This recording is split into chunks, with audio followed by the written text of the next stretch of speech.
Alright, here's the thing.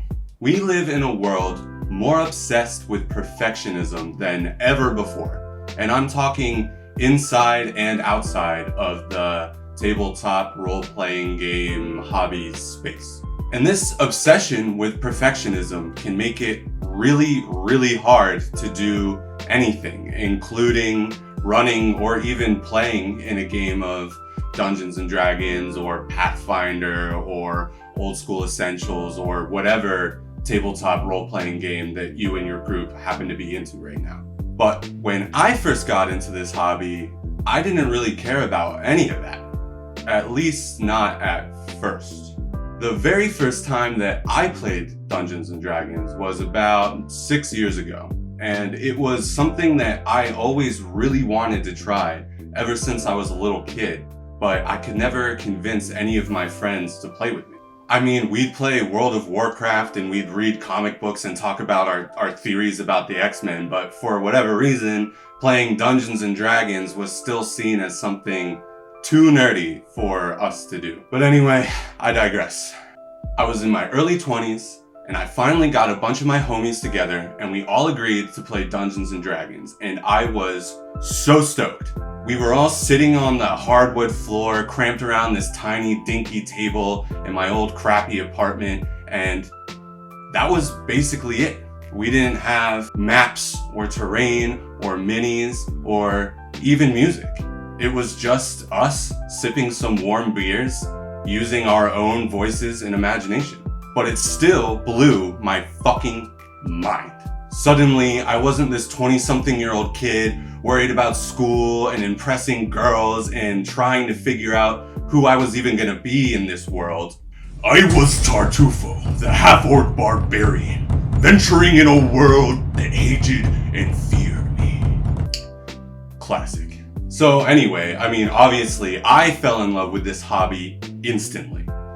But most of my friends that I played with were not nearly as into it as I was, and so the campaign that we had started fizzled out after like 2 or 3 sessions, and I was pretty bummed.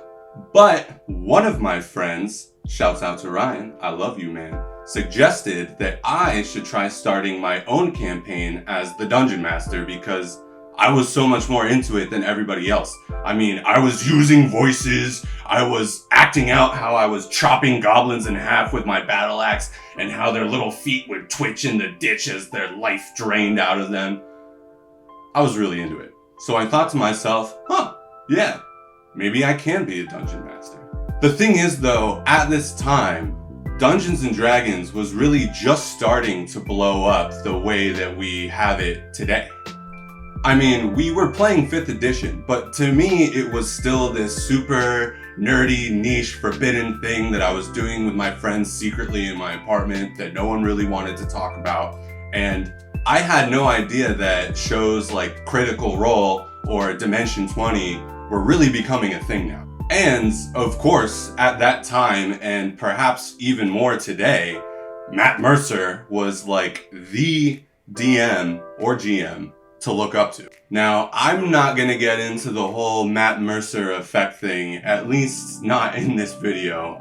It's still my first run at this thing, and I'm not trying to poke that critter bear just yet. And, you know, Matt's a great guy, he's still an inspiration, I still look up to him a lot, and there's nothing wrong with that. But what I'm trying to say is that being a DM or a GM can be really fucking scary. I mean, you have to create a living, breathing fantasy world that feels uniquely yours, but not too unique because it needs to be approachable enough for your players to still get and grasp and have fun in, and let's be real, totally destroy and fuck up. You have to wear like dozens of faces at a time, have unique voices for all of these dozens of little faces, keep track of what your players are doing, keep track of the spells, keep track of what your NPCs are doing, and most of all, you gotta make sure that your friends are actually having fun. So you decide that you want to run a game of Dungeons and Dragons or Pathfinder or Old School Essentials or whatever RPG that you and your friends are into, but you think to yourself, fuck, how am I gonna do that? So you go on YouTube, probably, like you did just now, to see what other people are doing, and you find this incredibly beautiful man with a group of incredibly beautiful players playing a game of incredibly captivating Dungeons and Dragons, and they all happen to be professional voice actors. And maybe at first you're like, fuck that shit's corny. But then next thing you know, you're a fan of Critical Role and you're laying in bed and you're crying because Not the Goblin Rogue is telling the rest of the party that she's the one taking care of Caleb, the sad boy wizard, not the other way around. And you're wondering how the hell you're ever gonna live up to this and deliver an experience like this for your players, your friends. And I mean, let's be real, that kind of sucks. And it kind of sounds like everything else we have to do in life, doesn't it? I mean, there's a lot that's expected of you. In life, we gotta wake up, we gotta get dressed, we gotta get on the train or start up your car or hop on your bike or whatever, and you gotta go to work and you gotta put on a face. And if you're anything like me, the face that you're putting on day to day probably doesn't exactly look like what you had always imagined when you were a little kid. And yeah, for most of us, that fucking sucks. You know, you gotta follow the main quest of life. You gotta get a good job, you gotta get a promotion, you gotta get a raise, you gotta find a partner that wants to spend the rest of their life with you, you gotta pay student loans probably, don't forget to call your mom. And I mean, you know, basically just don't be a fucking bum. And you may feel like you know what you really want to do, but you don't know how to do it, or you're too afraid to do it. And what I'm getting at here is that most of these fears and uncertainties come from a certain level of self-doubt that we all harbor. How are we going to live up to the expectations of others? How are we going to live up to the expectations of ourselves?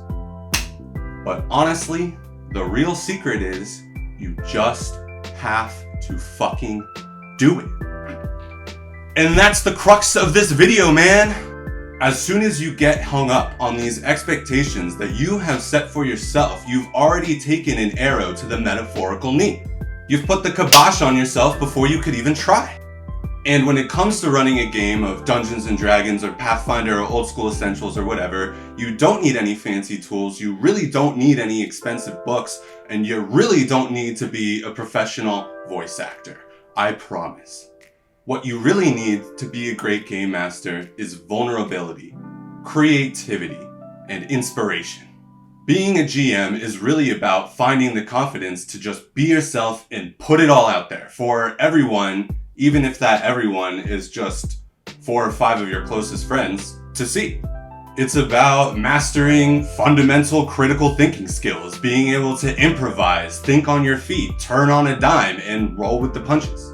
It's about using your words and your other creative juices to craft this amazing image in all of your friends' minds as they sit on the hardwood floor of your shitty little apartment having a fucking blast, killing goblins and raiding bandit camps and doing all that other awesome heroic shit that we all dreamed about doing when we were little kids.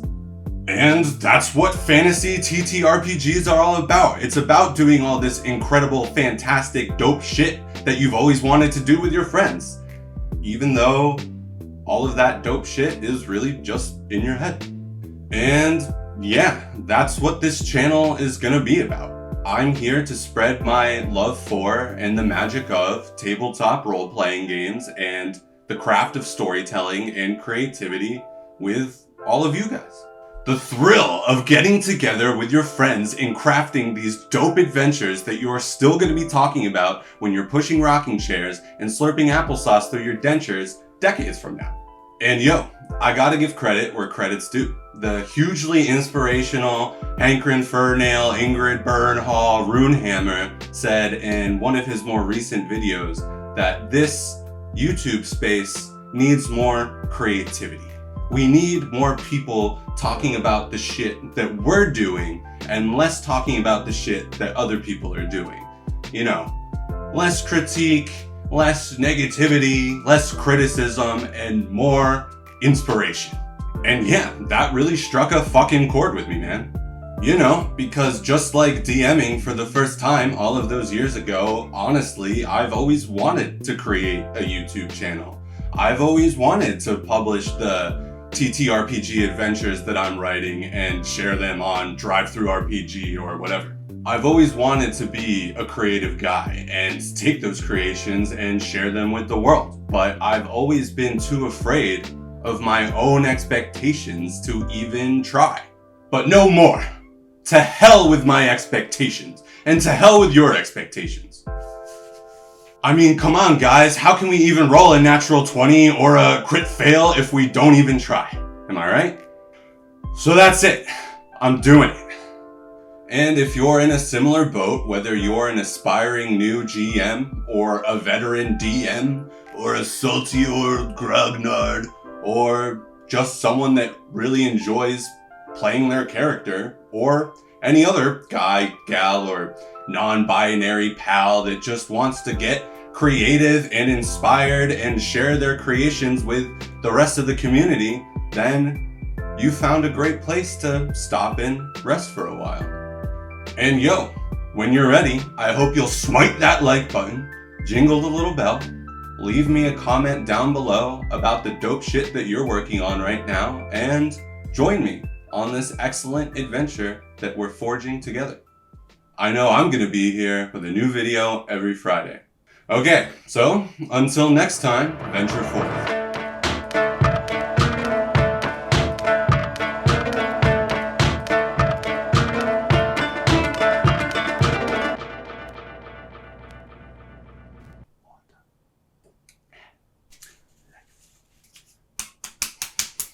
Best clap in the world.